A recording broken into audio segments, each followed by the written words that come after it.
Chapter 1. A New Year.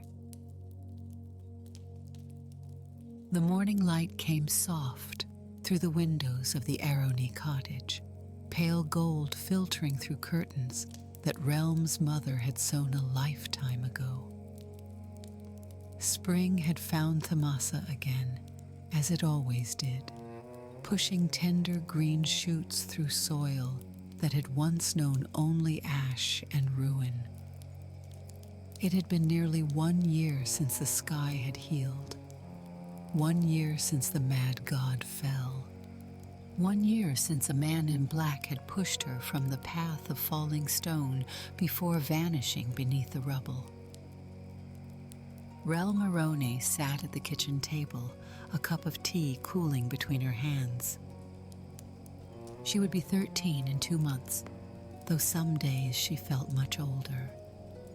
Her golden locks had grown past her shoulders now, and she often tied them back with a ribbon.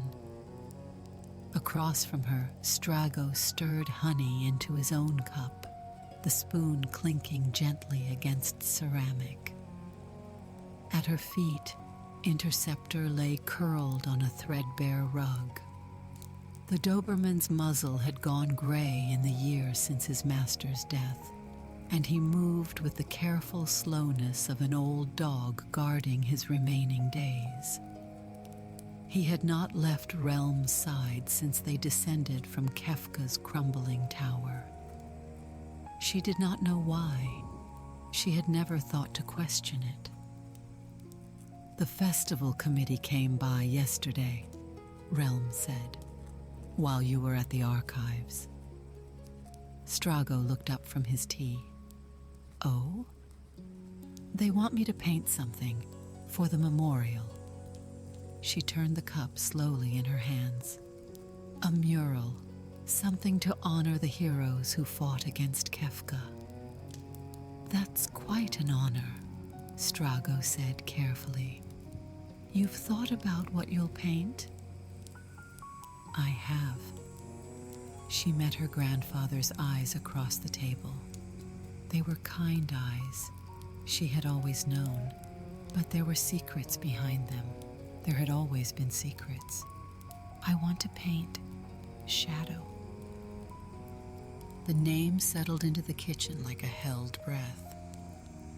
Beneath the table, Interceptor lifted his head. Strago set down his spoon. Shadow, he repeated, and the word carried more weight than 2 syllables should hold. He saved my life, twice. Relm's voice remained steady, though something tightened in her chest. Once from the fire here in Thamasa, and once in the tower at the end. He pushed me out of the way when the ceiling came down. She paused. He didn't have to do that. He could have run. No, Strago said quietly. I don't suppose he could have. What do you mean? Nothing, child. He lifted his cup and took a long sip. Only that Shadow was a complicated man, more complicated than most knew. Relm leaned forward. Then tell me about him. You spoke with him when he was here, didn't you?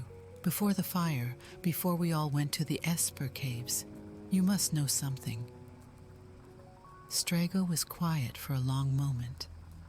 Through the window, a songbird called from the cherry tree in the yard, its voice thin and sweet. He was brave, her grandfather said at last. Braver than his reputation suggested. He kept to himself, spoke little, trusted less. But when the moment came, he did what needed to be done. That's more than can be said for many men who wear their virtue on their sleeves. But who was he before he became Shadow? Strago's hand trembled slightly as he set down his cup. I couldn't say, Relm. The man guarded his past more closely than any treasure. Whatever he was before, he buried it deep. It was not a lie. Relm could tell that much. But it was not the whole truth either. She had spent enough years watching her grandfather's face to know when he was holding something back. The knowledge sat between them, unspoken, as present as the steam rising from their tea. "If you remember anything else," Relm said slowly, "will you tell me?" "I'll tell you what I can," Strago replied, and that she knew was not the same thing at all. The market square of Tamasa had returned to something like its former self. Stalls lined the cobblestones where fire had once raged, bright now with spring vegetables and jars of preserved fruit. The fountain at the square's center burbled peacefully, rebuilt stone by stone in the months after the world's mending.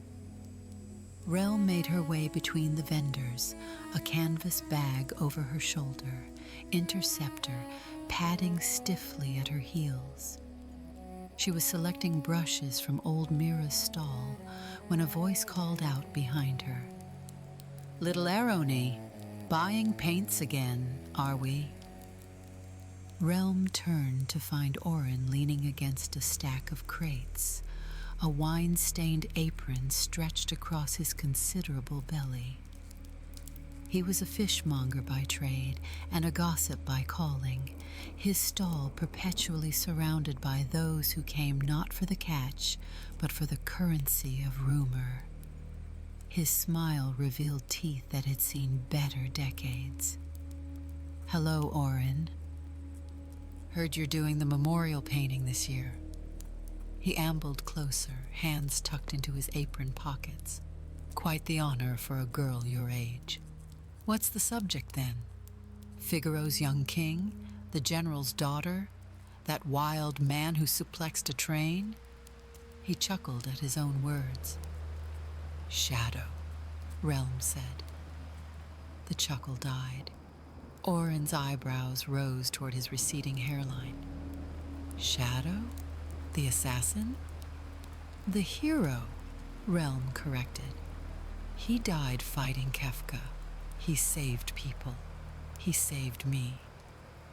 Orin sucked air through his teeth, a low whistle that carried notes of skepticism. "Well now, I suppose even the worst of men can find redemption at the end. But are you sure you want to immortalize that one? The stories I've heard." "What stories?" She should not have asked. She knew the kind of tales Orin traded in, half-truths wrapped in speculation, seasoned with invention. But Shadow had been a cipher, and ciphers collected stories the way still water collected reflections. Orin glanced left and right, the practiced gesture of a man who wanted to ensure he had an audience. Several passers-by had already slowed their steps. "They say he started as a train robber," Orin began, his voice dropping to a theatrical murmur. "Ran with a partner, some fellow named Baram. The Shadow Bandits, they called themselves. Terrorized the Northern Railways for years. Then something happened. No one knows quite what, and Shadow went solo." He paused for effect. "That's when he became truly dangerous." Relm said nothing. Interceptor sat beside her, ears pricked forward. "An assassin for hire," Orin continued. "No job too dark, no target too protected. They say he killed a magistrate in Jidur with nothing but a throwing star and 3 seconds of darkness. They say he once walked into a bandit camp of 30 men and walked out alone, every soul behind him silent and still." His eyes glittered with the pleasure of his own telling.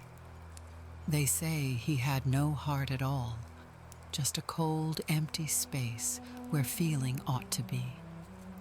"They say a lot of things," Relm said quietly.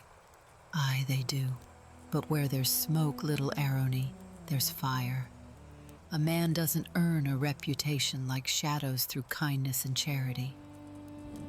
Relm thought of the burning house, the heat of it, the impossible heat, and the smoke that had filled her lungs. She thought of the figure who had emerged from that inferno, dark as a silhouette cut from night itself, and how he had carried her into the clean air without a word. She thought of the tower crumbling around them, and the sudden force of hands against her shoulders, shoving her clear as stone, came down like judgment. A man with no heart would not have done those things. A man with no heart would have let her burn, would have let her fall. Thank you for the stories, Oren. She gathered her brushes and dropped coins into Mira's waiting palm. But I think I'll paint what I saw, not what people say. Oren shrugged, already turning back toward his stall. Suit yourself, but don't be surprised if the truth is darker than you'd like. Some men are shadows all the way through. Relm walked home with the afternoon light warm on her shoulders and Interceptor's graying form beside her. The gossip's words circled in her mind like leaves caught in a slow wind.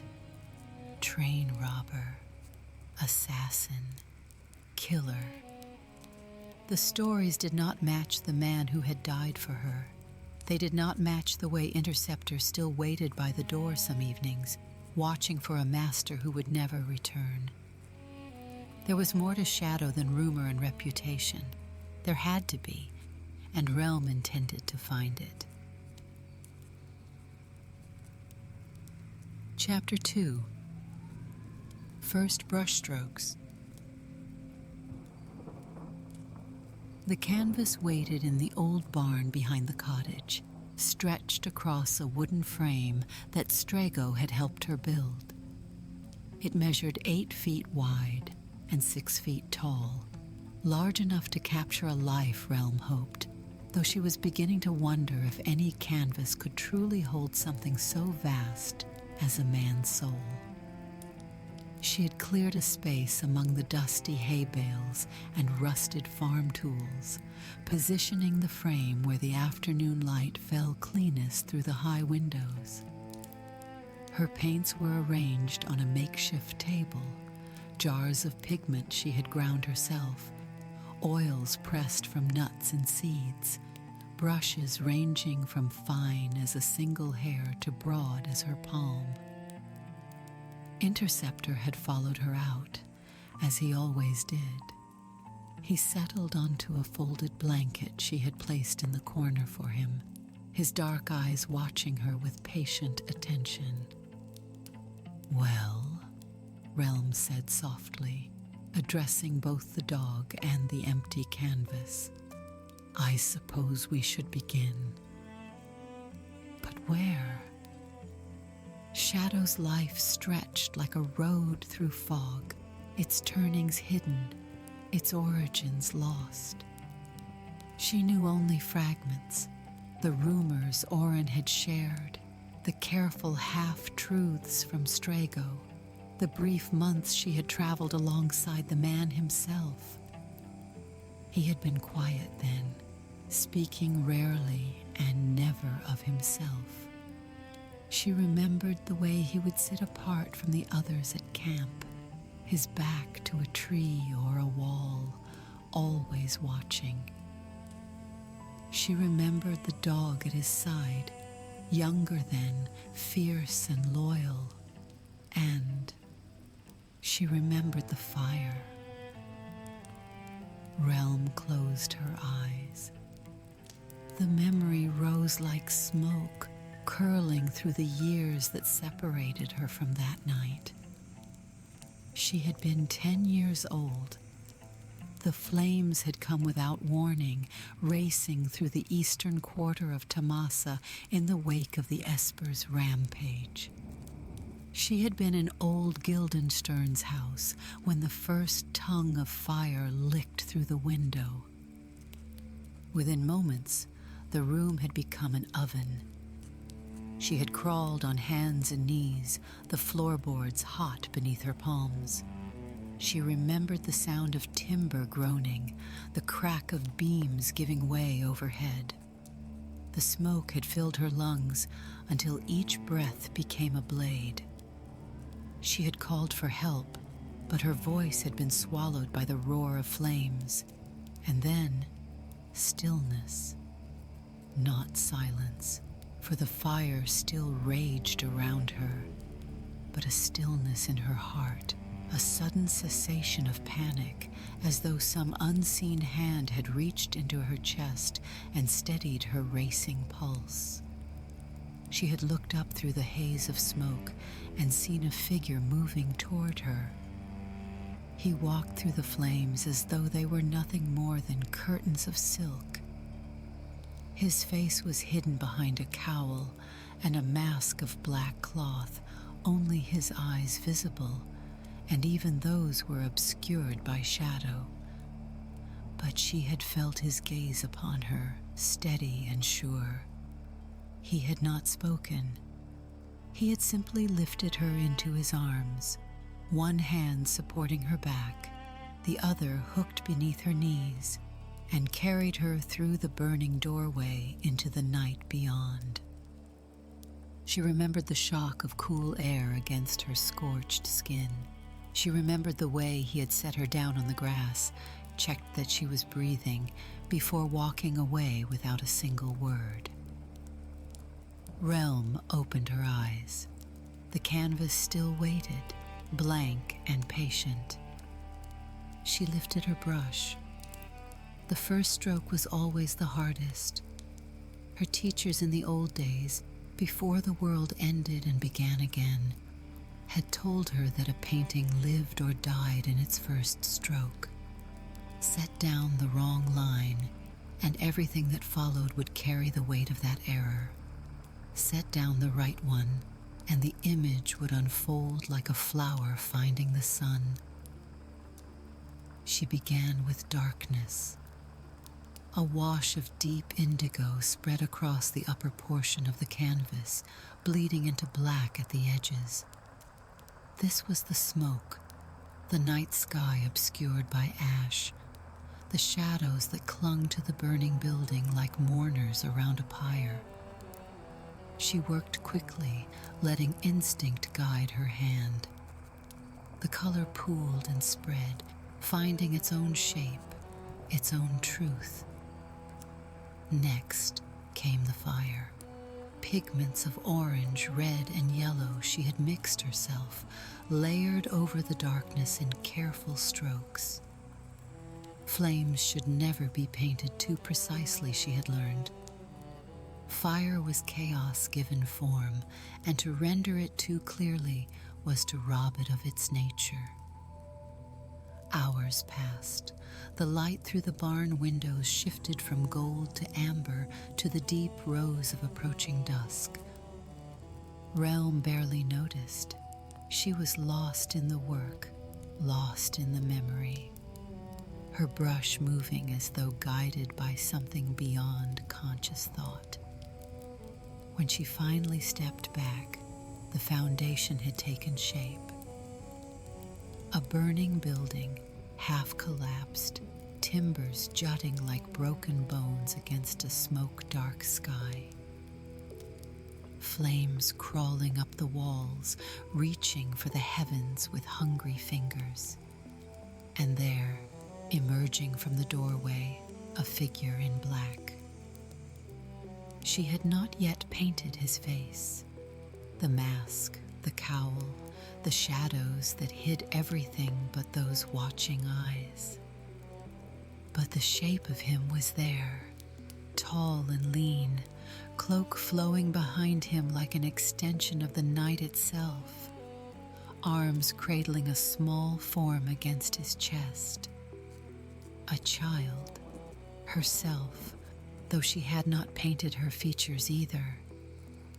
Only the suggestion of a girl, yellow hair bright against the darkness, face turned into the stranger's shoulder. And beside him, just visible through the smoke, the sleek, dark shape of a dog. Relm set down her brush. Her fingers ached, but something had settled in her chest, some knot of uncertainty that had begun to loosen. "He was more than they say," she murmured. "I know he was." The next day, Relm was working on the figure's red sash when she heard footsteps crunching through the hay outside the barn. "Hello?" a voice called, young, uncertain, cracking slightly. "Relm?"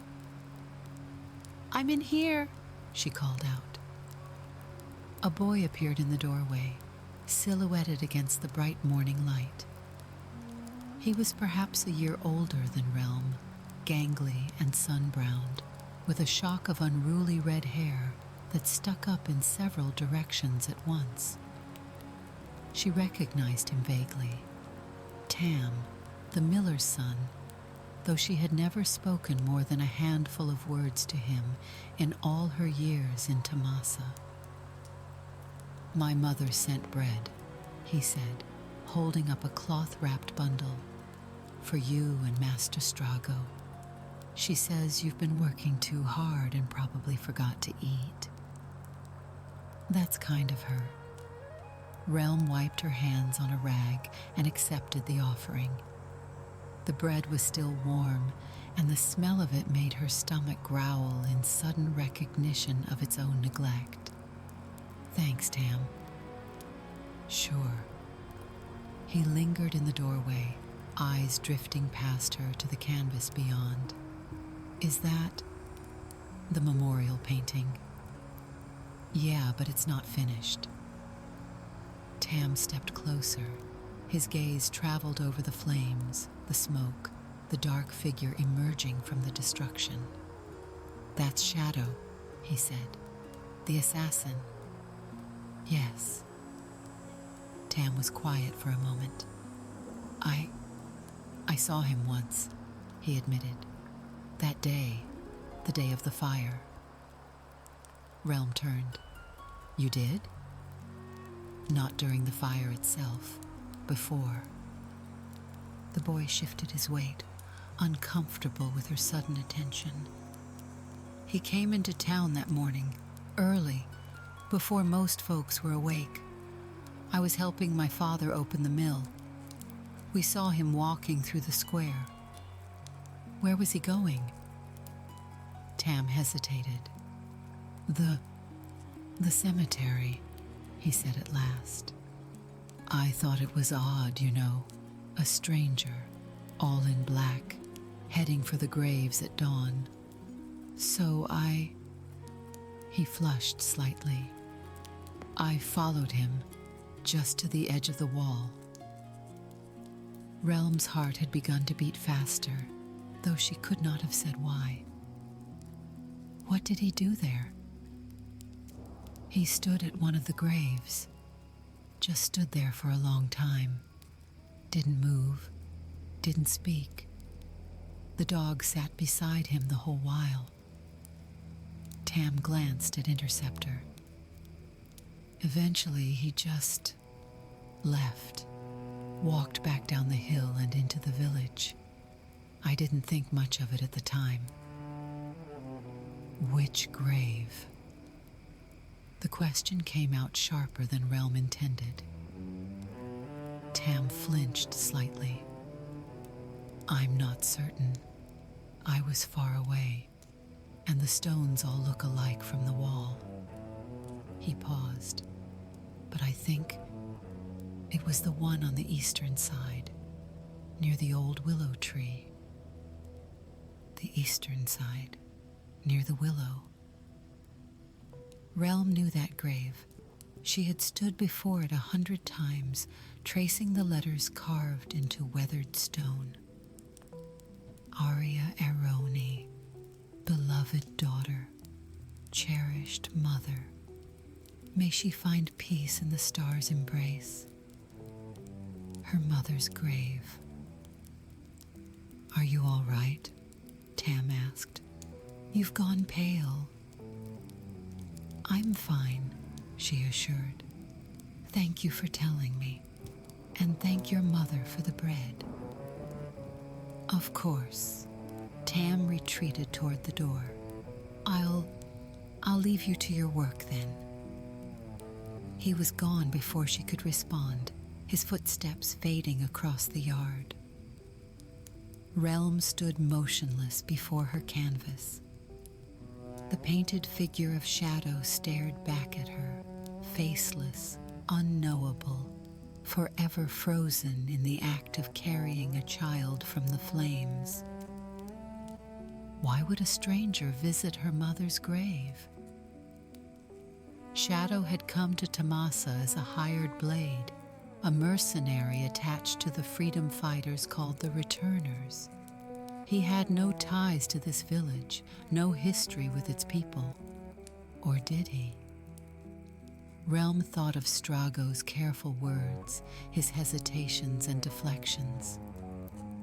She thought of the way Shadow had looked at her sometimes in the quiet moments between battles, a look she had not understood, had dismissed as mere wariness or assessment. A look, she realized now, that might have been something else entirely.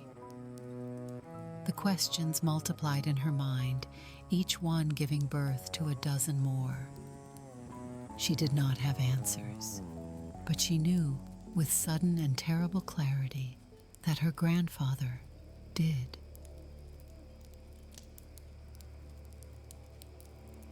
Chapter 3. The brightest light casts the darkest shadow. The walk back to the cottage felt longer than it had ever been before. Relm moved through the familiar streets of Tamasa, as though seeing them for the first time. The baker's shop, where she had bought pastries as a child. The garden where old Guildenstern had taught her the names of flowers. The weathered stone fountain where she had played in the summers before the world broke and healed itself again. Each landmark of her childhood now seemed strange, as though viewed through warped glass. She found Strago in the sitting room, a heavy tome open on his lap, reading spectacles perched on the end of his nose. He looked up as she entered, and something in her expression must have warned him, for the welcoming smile faded from his face before it had fully formed. Relm, what's wrong? She stood in the doorway. She did not trust herself to move further into the room. Why did Shadow visit Mother's grave? The words fell between them like stones. Strago's face went pale. I don't know what you mean. Don't. Her voice cracked on the word. Please don't lie to me. Not again. Tam saw him. The day of the fire, before everything happened. Shadow walked up to the cemetery at dawn and stood at Arya's grave. He stood there for a long time, grandfather.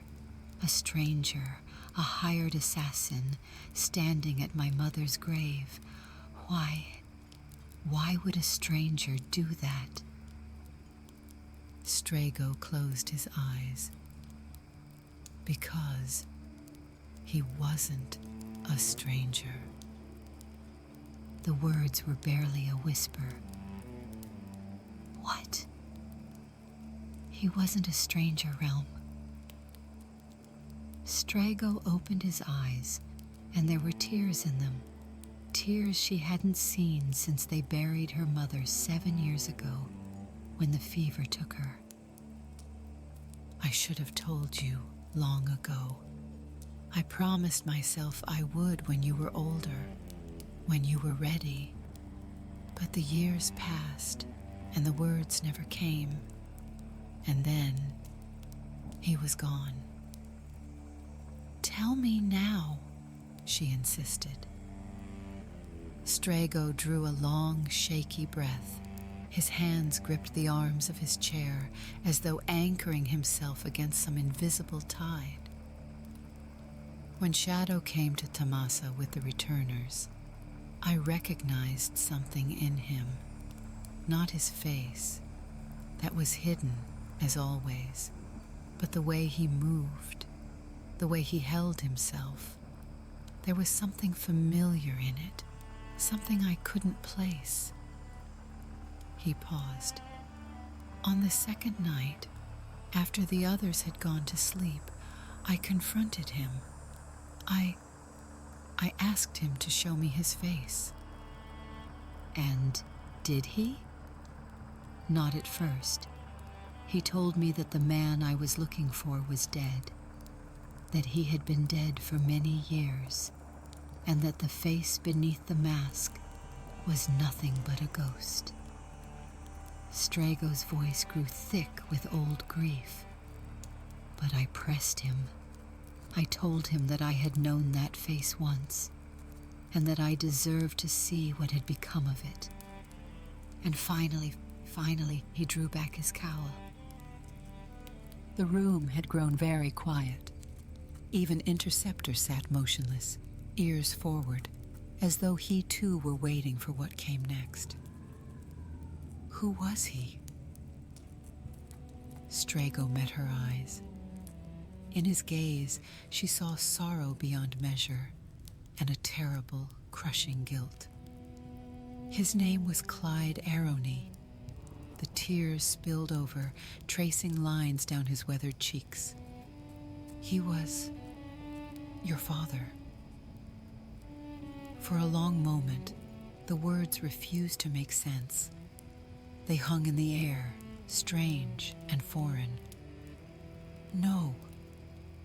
The denial came automatically, instinctively, a shield against something too vast to comprehend. No, that's not. My father left. He abandoned us. He did leave, but not because he didn't love you. Then why? The question tore from her throat, raw and ragged. Why did he leave? Why did he never come back? Why did he let me believe? Her voice broke. I thought he was a stranger. When he saved me from the fire, I figured he had a death wish.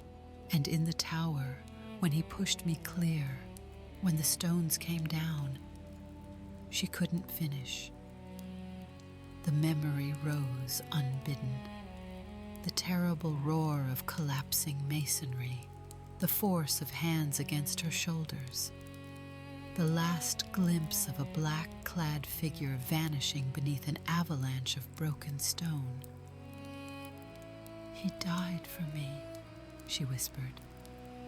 He died saving me, and I didn't even know who he was. He knew. Strago's voice was gentle.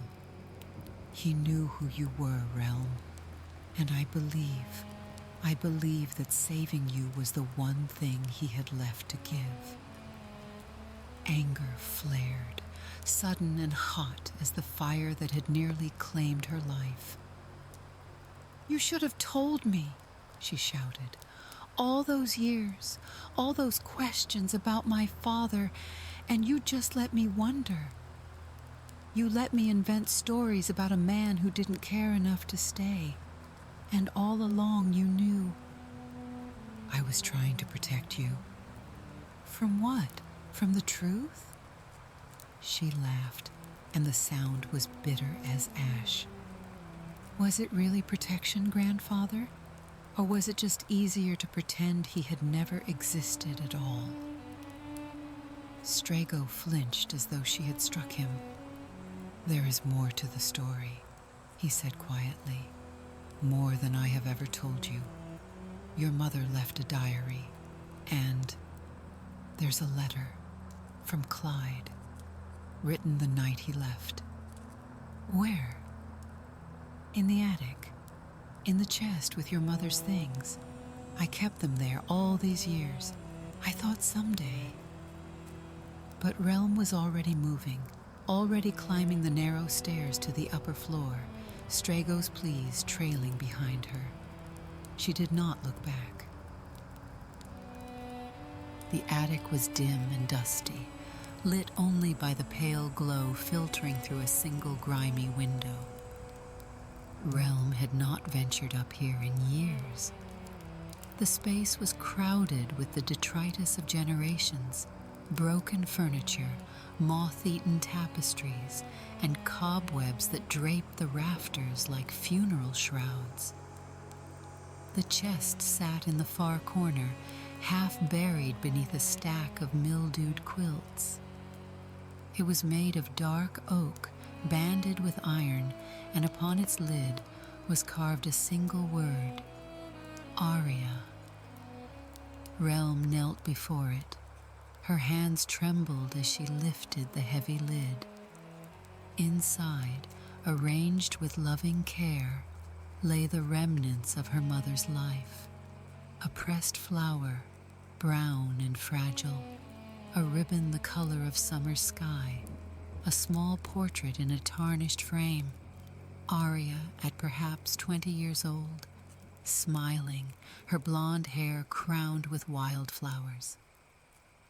Relm had seen this portrait before, had studied its every detail as a child hungry for any glimpse of the mother she barely remembered. Beneath the portrait, wrapped in a cloth of faded velvet, lay a leather-bound book, the diary. The leather was soft with age, worn smooth where her mother's fingers must have rested 1,000 times. She opened it to the first page.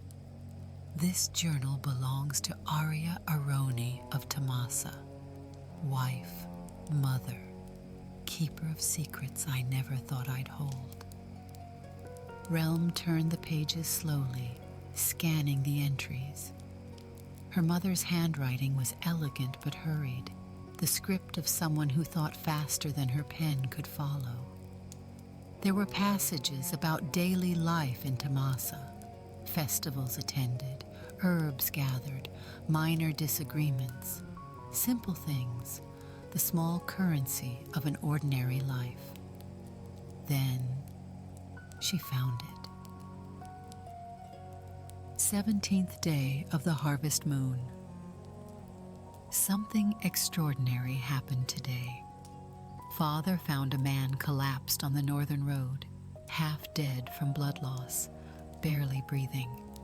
He was young, perhaps a year or two older than me, with dark hair and a face that might have been handsome if it weren't so pale and drawn. He had been stabbed, Father said, multiple times. Whatever trouble he was running from, it had nearly caught him. We brought him home. What else could we do? He is resting now in the spare room, and I have been tasked with changing his bandages and monitoring his fever. He has not yet woken. I wonder what his name is. I wonder what he is running from. I wonder if he will live long enough for me to ask. 23rd day of the harvest moon. He woke today. His name is Clyde. He would not tell me anything else, not where he came from, not how he was injured, not why he was traveling alone on a road that leads nowhere but the sea.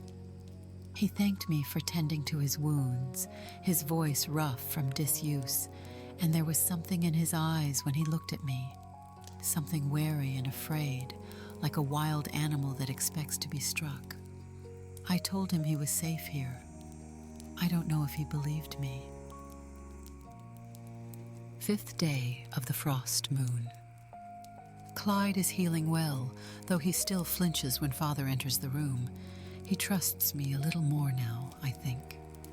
We talk sometimes in the evenings when the house is quiet. He asks about Tamasa, about its history and its people.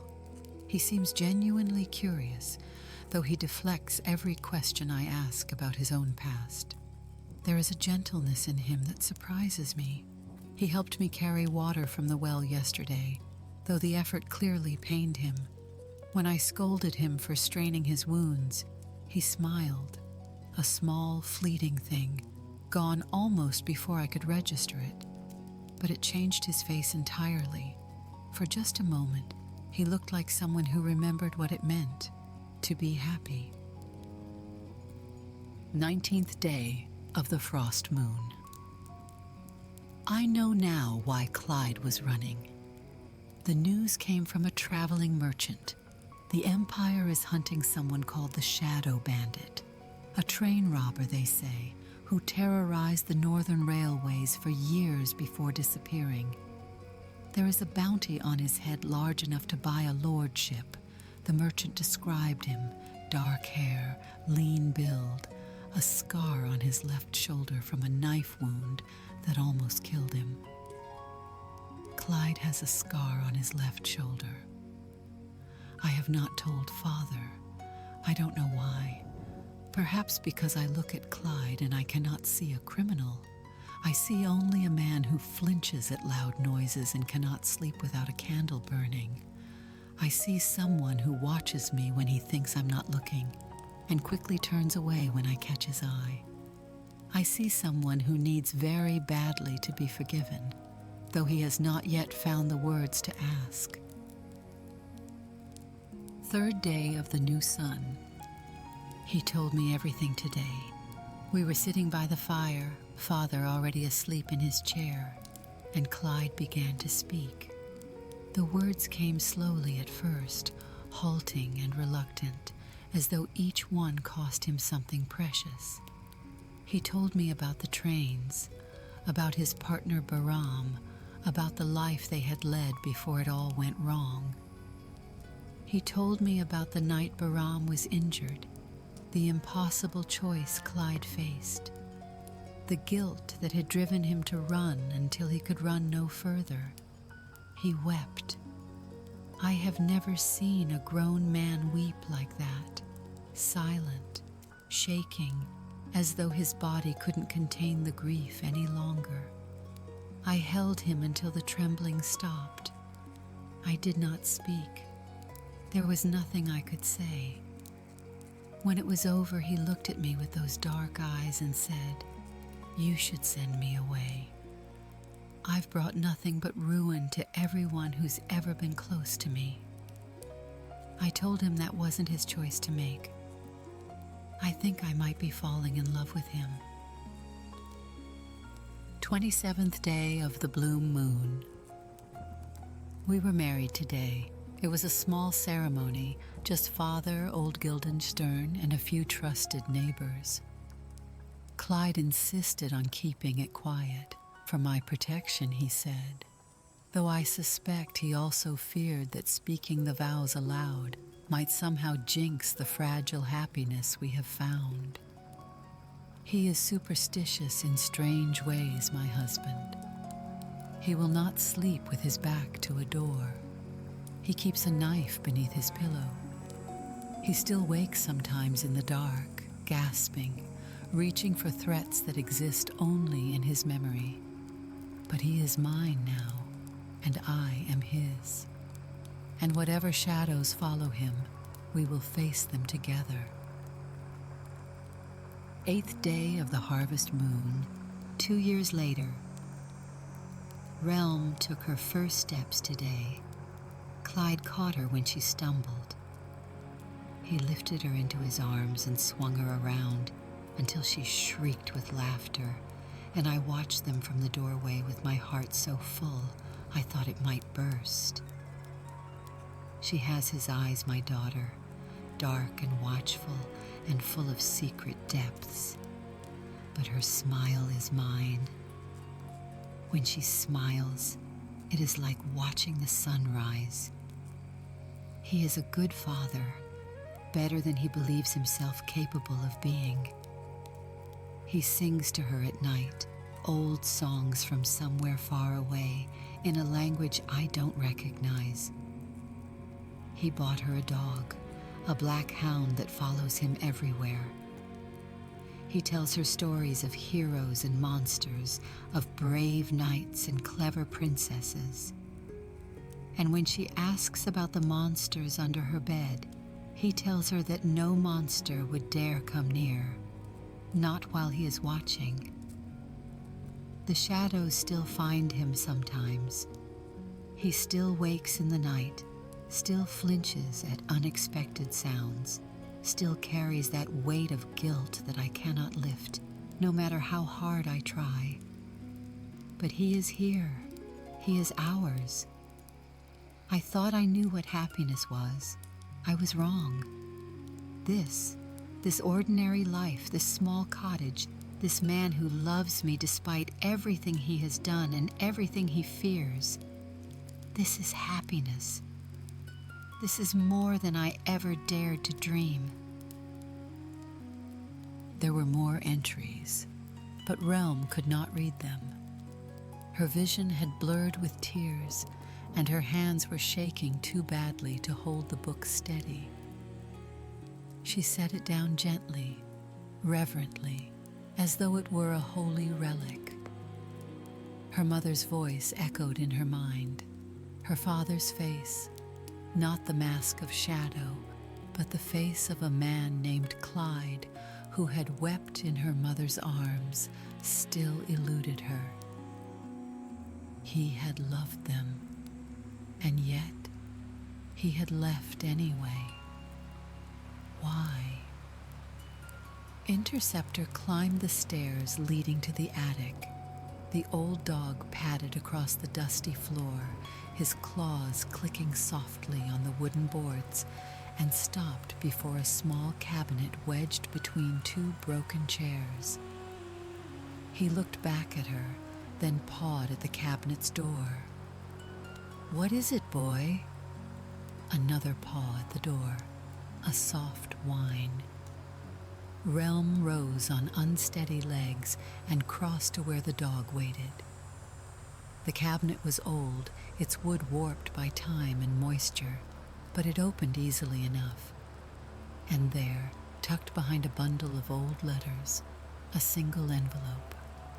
It was addressed in handwriting she did not recognize, to Strago Magnus. In the corner, where a return address might have been, there was only a name, Clyde. Her heart clenched. She lifted the envelope with trembling fingers, noting the broken seal, the creases that suggested it had been read many times, and then carefully refolded. Inside was a single sheet of paper, covered in cramped, urgent script. Strago, by the time you read this, I will be gone. I know you will hate me for what I'm about to do. I hate myself for it. But I have no other choice, and I pray that someday you will understand, even if you cannot forgive. 2 men came to Tomasa tonight, Imperial bounty hunters, tracking rumors of a train robber who vanished into the south years ago. They found me at my home. They knew my face, even after all this time. They had been searching for years, and they weren't interested in bringing me back alive. The fight was brief. I am not the man I once was. The years of peace have dulled my edge, and I am glad of it. But old instincts die hard, and when they drew their blades, I drew mine. I killed one of them in seconds. The other lunged, but not towards me.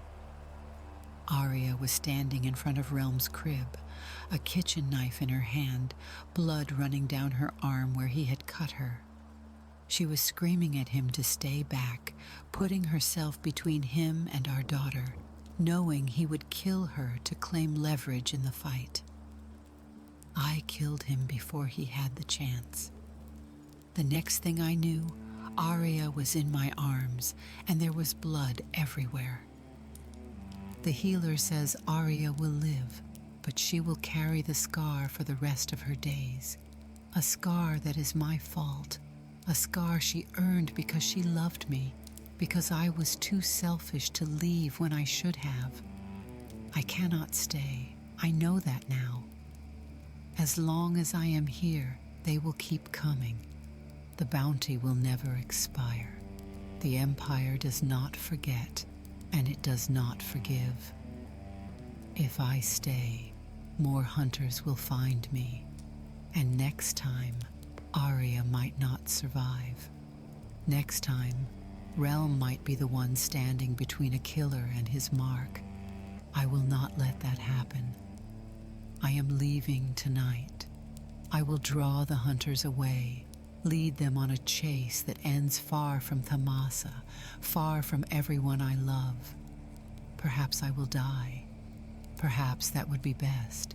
But whatever happens, I will not bring this darkness to your doorstep again. Tell Arya I love her. Tell her I'm sorry. Tell her that the years we shared were the best I've ever known. Tell Relm. Tell her that her father loved her. Tell her that I would have stayed if I could. Let her know that I will think of her every moment until my last breath. Take care of them, Strago. They are all that matters now. They are the only light I have left in this world, and I am trusting you to keep it burning when I am gone. I'm sorry. Signed, Clyde Arrowny. The letter fell from Relm's nerveless fingers. She sat in the dusty attic, surrounded by the remnants of a life she had never known, and wept until there were no tears left to shed. When she finally descended the stairs, the cottage was dark. Evening had fallen, and the shadows stretched long across the floor. She found Strago exactly where she had left him, still sitting in his chair, staring at nothing. He looked up as she entered. In her hand, she carried the letter. "Tell me what happened," she said. Her voice was hoarse, scraped raw. All of it. Everything you remember. Strago closed his eyes. When he opened them again, they were filled with an old, familiar grief. I arrived after the attack," he began quietly. Arya was bleeding on the floor. The wound was deep, and she was pale as death. We carried her to the healer. Clyde sat by her bedside all night. He didn't speak. He didn't sleep. He just held her hand and watched her breathe. And there was something in his eyes, something broken. He came to me after Arya finally fell asleep. He gave me the letter and asked me to read it after he was gone. He said, Strago's voice dropped to a whisper. He said that he had brought enough darkness into our lives. He said that leaving was the only way to keep you safe. Did he say goodbye? To me? The question hung in the air, fragile as glass. He stood by your crib for a long time. Strago's eyes glistened. You were asleep. He reached down and touched your hair, so gently, Relm, as though he were afraid you might shatter if he pressed too hard. And then he turned and walked out the door, Interceptor following him. Interceptor was here? With us? Clyde left him behind at first. He opened the door and slipped out alone, but the young pup wouldn't stay. He ran after his master, and no matter how many times Clyde ordered him back, he refused to obey. So they left together. Relm looked at the old dog lying by the fire. And where was I when he left? You woke when the door closed. You must have sensed something. You stood up in your crib and called out for him. Strago's voice was barely audible now, choked with decades-old grief. You called out Papa, but he didn't turn around. He just kept walking. And you cried, Relm. You cried and cried, and there was nothing I could do to comfort you, because how do you explain to a 2-year-old that her father loves her too much to stay? The fire crackled softly in the silence that followed. Relm crossed the room and knelt beside Interceptor. She buried her face in his gray-flecked fur, and he turned his head to rest his muzzle on her shoulder. Outside, the stars emerged one by one, cold and distant and eternal, bearing silent witness to a grief that had waited nearly a decade to be spoken aloud. Chapter 4. In Memory of a Shadow. 2 days passed before Relm could bring herself to return to the barn. She spent those days in a kind of quiet suspension, moving through the cottage like a ghost through familiar halls. She ate when Strago placed food before her. She slept in fits and starts, her dreams filled with fire and falling stone and a dark-cloaked figure who always stood just out of reach. She read her mother's diary again and again and again, until the words had worn grooves into her memory. Interceptor never left her side. He slept at the foot of her bed, followed her from room to room, pressed his warm weight against her legs when she sat too still for too long. She understood now why he had stayed. She understood so many things she had never thought to question. On the morning of the 4th day, she woke before dawn and found her feet carrying her across the dewy grass to the barn. The canvas waited where she had left it, the half-finished image of a man emerging from flames. She stood before it as the first pale light crept through the windows, studying the work with new eyes. The figure she had painted was accurate enough, the shape of him, the flow of his red sash, the child cradled against his chest. But it was incomplete. It showed only what the world had seen, the mask, the mystery, the legend. It did not show the man. Relm lifted her brush. She worked through the morning and into the afternoon, stopping only when the light grew too dim to distinguish colors. She returned the next day, and the next, and the one after that. The painting grew beneath her hands like a living thing, expanding beyond the boundaries she had originally imagined, demanding more space, more truth, more of herself than she had known she possessed. She painted the train first. It emerged from the left side of the canvas, rendered in shades of iron and coal smoke. A northern express thundering through a mountain pass, its windows bright with lamplight, its wheels throwing sparks against the darkened rails. And there, on the roof of the foremost car, 2 figures crouched against the wind. The shadow bandits in their prime. Brothers in all but blood, riding the edge of ruin with laughter on their lips. She did not paint what came after, the betrayal, the impossible choice, the guilt that had driven one man to flee while the other lay dying. Some things were not meant to be rendered in pigment and oil, but she painted the weight of it in the younger man's posture, a slight bow to his shoulders, a tension in his frame that spoke of burdens too heavy to set down.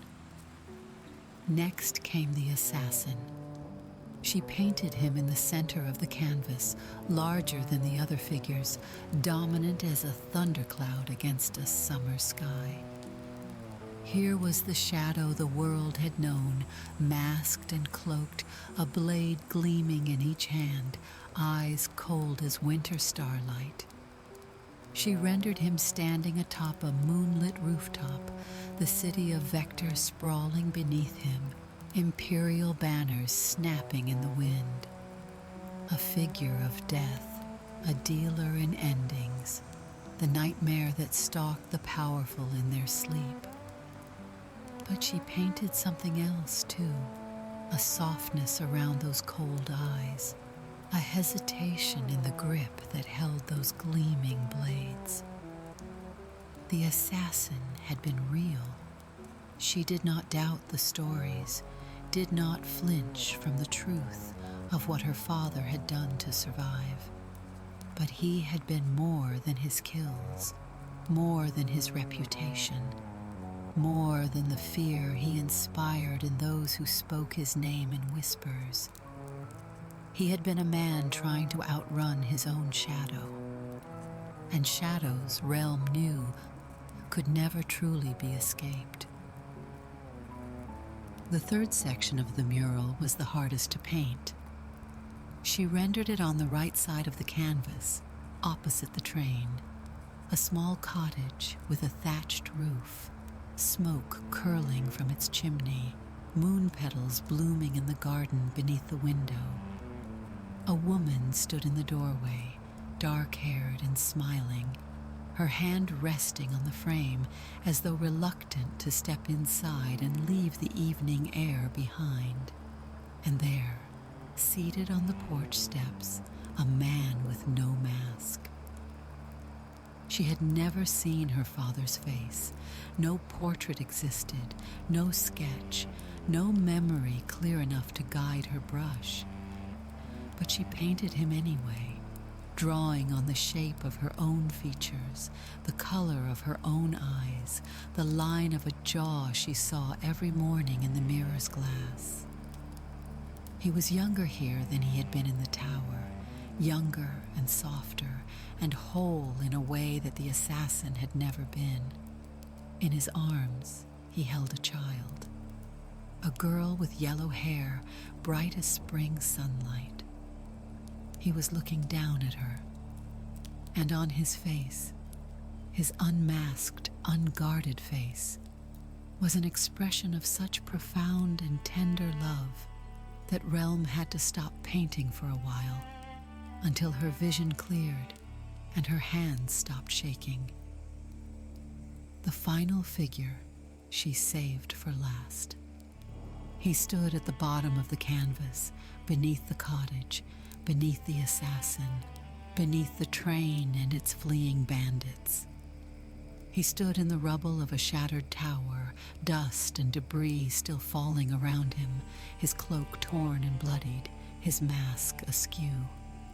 One arm was raised, frozen in the act of pushing someone clear of a falling stone. The other hung limp at his side, broken, useless. The hero. She painted light streaming down from above, not the harsh light of destruction, but something softer, something almost holy. It fell across his shoulders like a benediction, illuminating the dark fabric of his cloak, catching the edges of his mask, turning the dust motes around him into drifting stars. He was falling. The stones were coming down. In another moment, he would be gone, but his eyes, visible beneath the askew mask, dark and deep as midnight pools, were fixed on something beyond the frame, something the viewer could not see. And in those eyes, there was no fear, no regret, only a vast and quiet peace, the peace of a man who has finally found something worth dying for. Relm set down her brush. The mural stretched before her, 8 feet of canvas filled edge to edge with the life of a man the world had known only as Shadow. Train robber, assassin, husband, father, hero. Each face rendered in careful detail, each moment captured with the precision of memory and the grace of imagination. And at the center of it all, connecting every image like threads in a vast tapestry, A single figure repeated in a dozen subtle ways. A dark hound with watchful eyes, standing guard over every version of his master. Interceptor padded forward and pressed his nose against the painted image of himself. "I see him now," Relm whispered. "I finally see him." The loyal hound looked up at her, and in his eyes she thought she glimpsed something like approval. The anniversary festival came to Tamasa on a day of perfect autumn light. The village square had been transformed. Streamers in a dozen colors hung between the lampposts, and the fountain at the center burbled with water dyed the pale blue of a cloudless sky. Merchants had set up stalls along the cobblestones, selling honey cakes and roasted nuts and small painted trinkets meant to commemorate the day. Children ran laughing between the legs of adults, their voices high and bright, untouched by the memories that haunted their elders. 1 year ago, the world had ended. 1 year ago, a mad god had fallen from his throne of ruin, and the land had begun, slowly, painfully, to heal. Relm stood at the edge of the square, the covered mural on a wheeled platform beside her. Strago waited nearby, his hand resting on her shoulder. Interceptor sat at her feet, gray-muzzled and dignified, bearing the weight of his years with patient grace. The crowd gathered as the sun reached its zenith. She recognized faces from her childhood.